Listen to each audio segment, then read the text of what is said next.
经验可以学习。这2个礼拜对全球的年轻人来讲，他们有一位新的偶像，不再是 Steve Jobs， 而是把 Tumblr 卖给雅虎的身价数十亿的26岁的年轻人，名字叫做 Karp。许多人对他的报道就是说他在中学的时候辍学，但其实他不想读书。我真的很认真的看了他的资料，文茜世界财经周报为大家做出整理。他是很聪明的发现，如果你想进 MIT、哈佛这些名校，你乖乖的把高中读完，你反而申请不了，这是很笨的事情。于是呢，他就在家里自学。那纽约是允许自学的。那自学的时候，他做些什么事情呢？他去日本，他去很多地方工作，而且自己读书。他认为带着这样的一个经历，他去申请 MIT， 比那个呆呆的在那些贵族的高中学校读书，他可以进 MIT 的机会高太多。他果然就申请到了 MIT。可是进入 MIT 以后，他开始思考，我进 MIT 做什么？后来他发现他需要创业。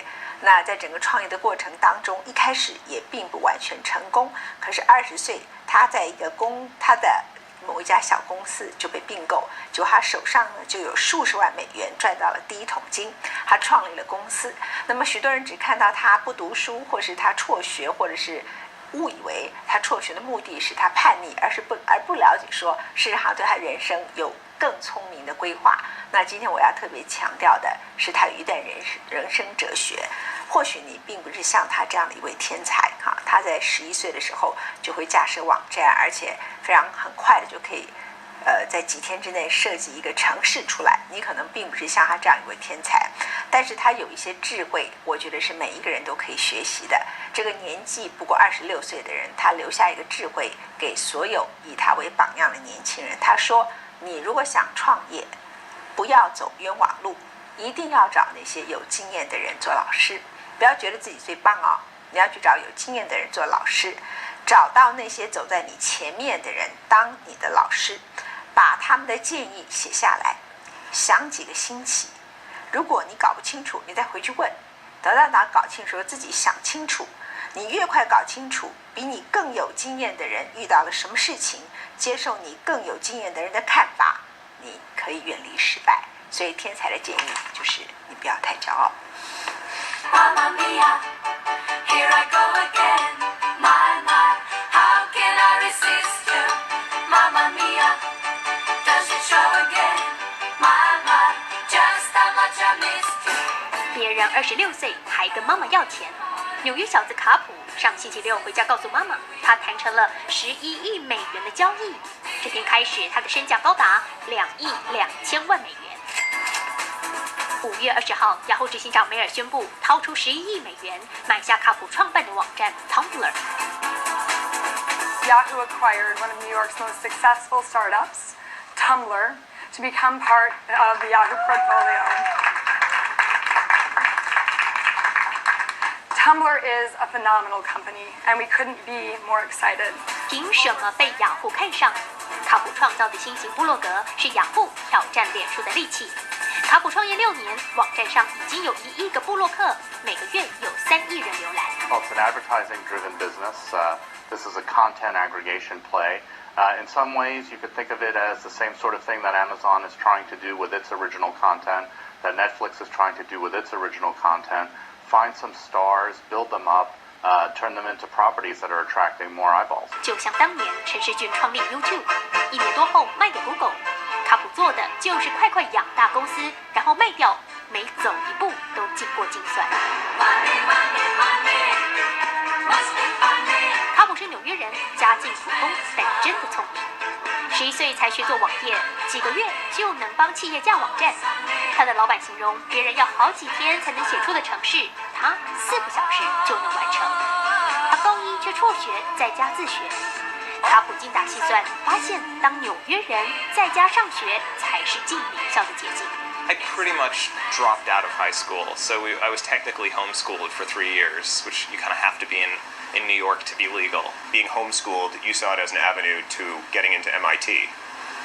I definitely did. I mean, I came up with all sorts of research and stats that showed homeschoolers on a percentage more often got into those Ivy League schools just because there were fewer of them. They were kind of evaluated completely differently, and I thought this is perfect because I had at the time aspirations of either going to one of the cool colleges here in New York where I grew up, or going to MIT, which had been my dream for a long time. So I pulled up all the stats that I could to kind of show my folks that, hey, no, this is a real thing. I'm not like a deadbeat here. I can do this. I can go work on these projects, learn a ton.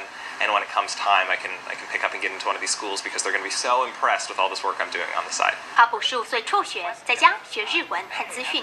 18岁到东京新创公司工作，几个月后再回美国当技术长，快速累积资历，做申请进大学的跳板。20岁，他工作的一家公司被并购，手上的股份换到数十万美元，赚到第一桶金，创立公司。他说：“要创业，别走冤枉路，何不找那些有经验的人当老师？” One piece of advice I'd give to anyone else who's going down this path is find great, strong mentors who've been through this stuff before. Ask them as many questions as you can, and really listen to them. And even if you feel stubborn, even if what they're telling you doesn't quite gel, or you want to try doing it differently, give it a chance to sink in. Don't forget what they told you. Write it down. Think about it at least every few weeks, because eventually you kind of figure out what they were trying to tell you, and the sooner that you catch on to the direction of people who've been through this stuff before, the more you're open to people with more experience than you can make way fewer mistakes. 怎么找到这个点子？他花了好几年时间才想通该怎么做。It was literally in between contracts, so we had a couple weeks where we were sitting on our hands, dicking around.